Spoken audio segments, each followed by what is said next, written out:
Paper leak मामले में विवाद अभी थमता नजर नहीं आ रहा है और इस बीच केंद्र सरकार ने मामले की जांच सीबीआई को सौंप दी है। हालांकि शिक्षा मंत्रालय परीक्षा को रद्द करने के मूड में नजर बिल्कुल नहीं आता।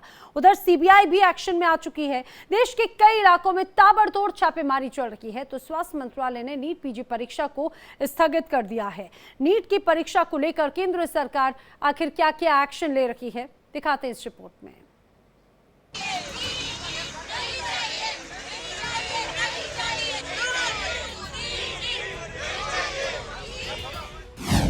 स्थगित नीट पीजी एग्जाम, जल्द नई तारीखों का ऐलान।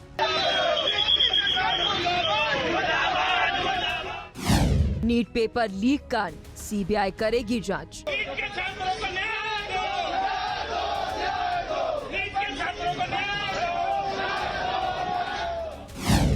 एक्शन में सरकार, एनटीए चीफ पर गिरी गाज।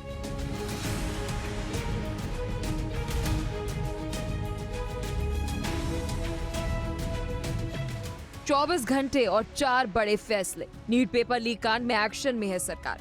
भारी बवाल के बीच परीक्षा करने वाली संस्थान से लेकर पेपर लीक के मास्टरमाइंड तक एक के बाद एक कई बड़े फैसले सरकार की तरफ से मिल गए हैं।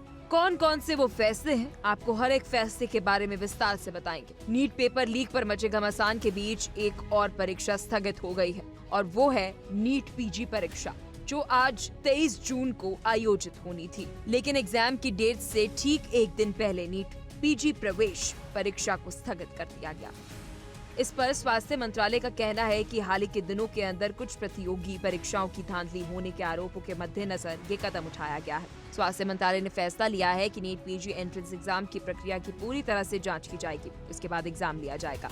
एक के बाद एक कैंसिल होना या पोस्टपोन होना छात्रों के लिए मुसीबत बन गया है। देश के कोने कोने से नीट पीजी का एग्जाम देने के लिए छात्र अपने घरों से दूसरे शहर आए थे, लेकिन महज एक दिन पहले परीक्षा कैंसिल हो तो छात्र का आक्रोश भी लाजमी है। ऐसे में छात्रों को गुस्सा साफ भी दिखाई दे रहा है।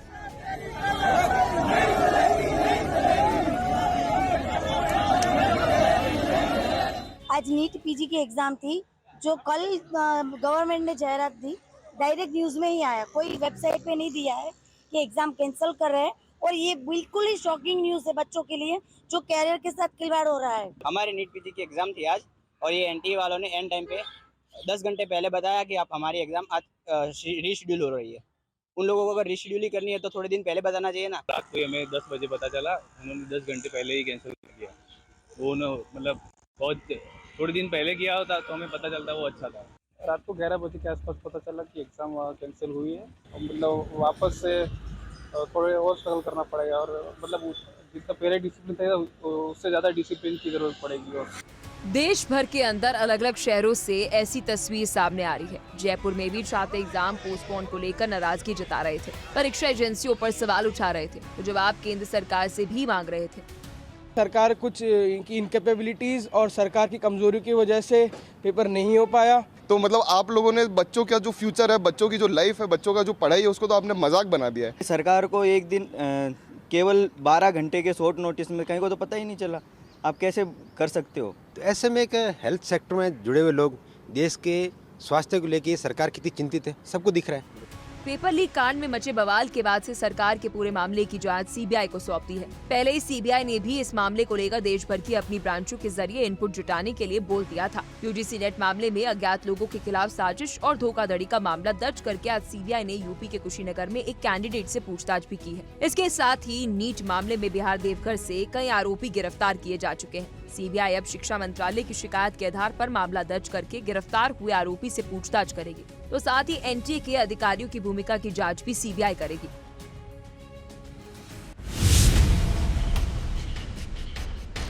केंद्र सरकार ने सीबीआई को जांच सौंपी है, तो इस मामले में सबसे पहली गाज एनटीए के महानिदेशक सुबोध सिंह पर गिरी।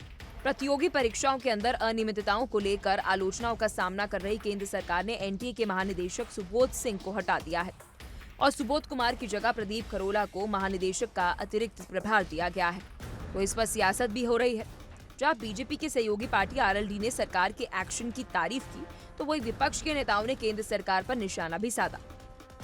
सरकार ने जांच देश की सबसे बड़ी एजेंसी सीबीआई को सौंप दी है और एक बहुत साफ सुथरी छवि के एक कर्नाटक कैडर के रिटायर्ड आईएएस अफसर को वहाँ बुला करके लगाया गया है, जिससे बिल्कुल एकदम दूध का दूध और पानी का पानी हो सके और भविष्य में ऐसी गलती दोबारा से ना हो। लोगों ने अपनी फ्लाइट टिकट्स करा रखी थी, लोगों ने अपने होटल बुक करा रखे थे, कई लोग पहले ही एक दिन पहले अपने सेंटर पे पहुंच चुके थे, रेल द्वारा फ्लाइट द्वारा तैयारियां कर रहे थे और अचानक इसको रद्द कर दिया गया।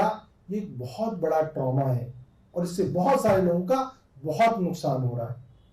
और इससे एक बात साबित हो गई है कि एनटीए, केंद्र सरकार की जो एजेंसी है एनटीए, और केंद्र सरकार के जो शिक्षा मंत्री हैं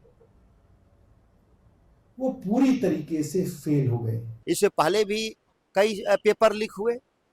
इसमें दंडित करिए वरिष्ठ अधिकारियों को। ये छोटे मोटे लोग हैं, मंत्री को बर्खास्त करना चाहिए।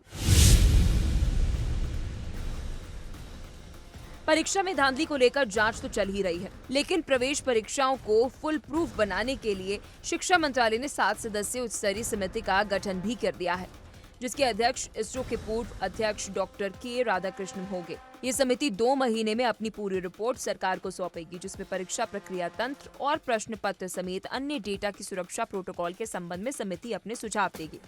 वहीं एनटीए की संरचना, कार्यप्रणाली में सुधार के सुझाव भी इस रिपोर्ट में होंगे।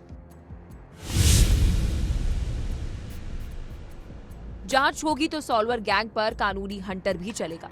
इसके लिए केंद्र सरकार ने एक कड़ा कानून भी लागू किया है, जिसके उद्देश्य प्रतियोगी परीक्षाओं के अंदर पेपर लीक पर अंकुश लगाना है, जिसमें अपराधियों के लिए अधिकतम 10 साल की जेल की सजा और 1 करोड़ रुपए तक के जुर्माने का प्रावधान है। राष्ट्रपति द्रौपदी मुर्मू की मंजूरी दिए जाने के लगभग 4 महीने बाद कार्मिक मंत्रालय ने शुक्रवार रात को एंटी पेपर लीक लॉ लागू कर दिया।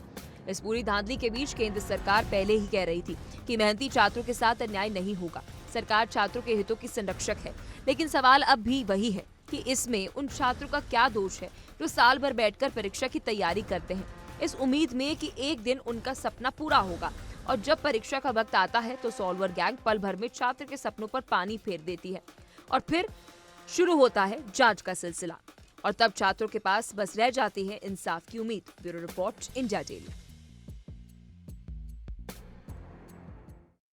और इसी के साथ इस बुलेटिन में फिलहाल इतना ही, लेकिन आगे देखिए सबका हिसाब होगा विवेक शांडिल्य के साथ।